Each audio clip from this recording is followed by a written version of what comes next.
আজকের গল্প শ্বেত কুয়াশার অভিশাপ। রাতের সময় গ্রামে একটা অদ্ভুত ঘটনা ঘটত।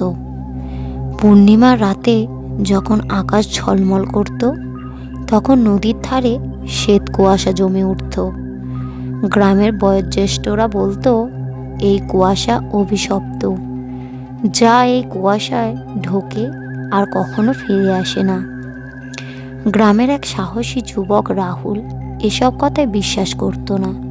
সে ভাবল এ নিশ্চয় গ্রামের মানুষের কল্পনা। একদিন পূর্ণিমার রাতে সে কুয়াশার মধ্যে ঢোকার সিদ্ধান্ত নিল। হাতে একটা লণ্ঠন নিয়ে সে নদীর ধারে গেল। কুয়াশার মধ্যে পা দিতেই সে অনুভব করল চারপাশের বাতাস ভারী হয়ে উঠেছে।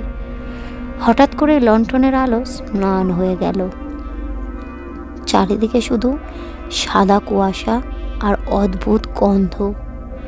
কিছুক্ষণ পর রাহুল দেখতে পেল কুয়াশার মধ্যে থেকে একটি ছায়া তার দিকে এগিয়ে আসছে। সেটা ছিল একটা সাদা পোশাক পরা মেয়ের আকৃতি। তার চোখ দুটো ছিল একদম ফাঁকা, যেন কোনো প্রাণ নেই। মেয়েটি রাহুলের কাছে এসে মৃদু স্বরে বলল, আমার নাম নীরা। কয়েক বছর আগে আমাকে এখানে হত্যা করা হয়েছিল। আমার আত্মা মুক্তি পায়নি।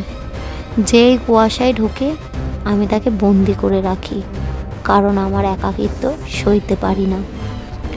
রাহুল ভয়ে জমে গেল, কিন্তু সে সাহস করে বলল, তোমার আত্মা কিভাবে মুক্তি পেতে পারে?